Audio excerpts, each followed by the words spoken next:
Hello everyone, hi, welcome to the channel of Wall Street Mojo. Watch the video till the end, and also if you are new to this channel, then you can subscribe us by clicking the bell icon. Friends, today we're going to learn a concept which is known as IFRS versus Indian GAAP. Now, Indian GAAP has also transformed themselves to the international standards, which they call it as Ind AS. So you can say that Indian GAAP is has almost converged themselves to IFRS, but there are some carve-outs and carve-ins, which is basically some of the differences and some of the similarities which they have created. So again, I would say, yeah, Indian GAAP has retransformed themselves into IFRS, but not exactly what it is. So let's learn the difference. I mean, if you are just starting out in accounting, it would be very difficult for you to understand the difference between IFRS and Indian GAAP. The full form of the IFRS is International Financial Reporting Standard. This is basically the full form of IFRS. Now it was prepared and updated by IASB, that is the International Accounting Standard Board. It is basically a non-profit and independent organization. So IFRS is used in close enough to 110 countries around the globe, and it is one of the most popular accounting standard. On the other hand, if you see the Indian GAAP, well, it is a set of the accounting standard that are specifically designed for the Indian context, right? And GAAP standards for GAAP, that is the generally accepted accounting principles. So most Indian companies follow the GAAP while preparing their accounting records. So when a company follows IFRS, it needs to provide a disclosure in the form of a note that it's complying with the IFRS. But for Indian GAAP, the disclosure of the statement isn't actually mandatory in that scenario. So you can say that when a company is said to follow the Indian GAAP, it's assumed that they are complying with the Indian GAAP to portray the true and the fair view of the financial affairs. Now, let's understand the difference between IFRS and Indian GAAP with the help of the infographics.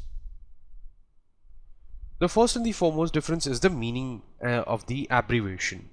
IFRS is what we just learned, International Financial Reporting Standards. So let's break this.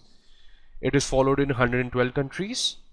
It is basically used for interpreting your financial statement with some set protocols, and to report such financial, these are the standards that have been prepared.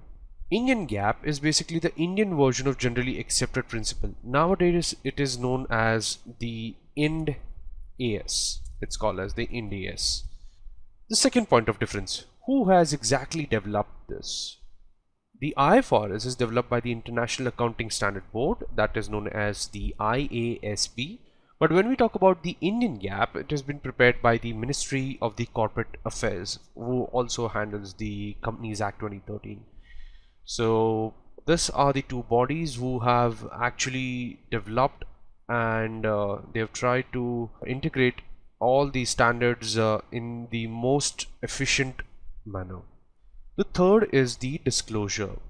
If you see, for the IFRS, a company that is complying with IFRS needs to disclose a note that their financial statement complies with the IFRS. We just learned over in my Excel sheet that for IFRS you need to show a note, show a disclosure, but in Indian GAAP it's not mandatory. When a company is said to follow an Indian GAAP, it is assumed that it is complying with a true and fair view of the financial affairs. So there is no compliance, or there is no mandatory thing in Indian GAAP to actually disclose that you are following the Indian GAAP. So this is the disclosure part of the difference.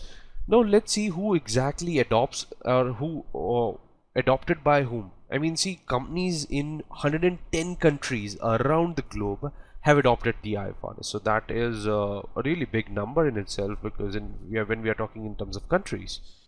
As you can see, more and more countries are also making the shift to IFRS, because it is actually a set standard which is quite efficient enough to report your financial statement in the most possible way that the users can interpret.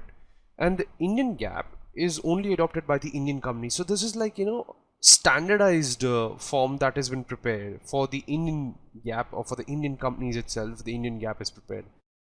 So that's the big difference. Now, how to adopt it for the first time? See, IFRS 1 provides the clear instruction on how to adopt the IFRS for the first time. This is the standard. IFRS number 1 is a standard, and Indian GAAP does not give any clear instructions of the first time adoption. So there is no set of protocols that they have defined in Indian GAAP that what should be done for the first time, or the people who have just started with the inception level. So that's the difference. Now, the usage of currencies in the presentation.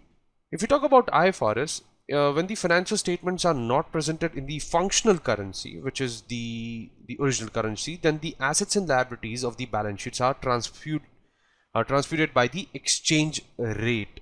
Okay, so you'll be converting all those numbers. If you're not showing in the functional currency, then you'll be converting that into that currency which has been used by you. But in case of the Indian GAAP, there is no question of using exchange rate, because as such it has been followed by only the Indian companies. The Indian GAAP is used by only the Indian companies in itself. So there is no point of currency over here. Now this is called the CFS, the Consolidated Financial Statement. Let me make you understand what kind of financial statements are. There is called the standalone, and there is another thing that's called Consolidated Financial Statement.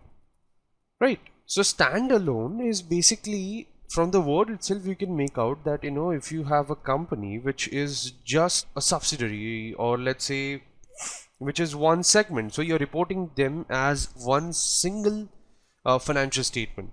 But over here, if you have, let's say, two subsidiary, and let's say you have let's say three JVs, that is the joint ventures, you have two associate companies, then you'll and there's one holding company.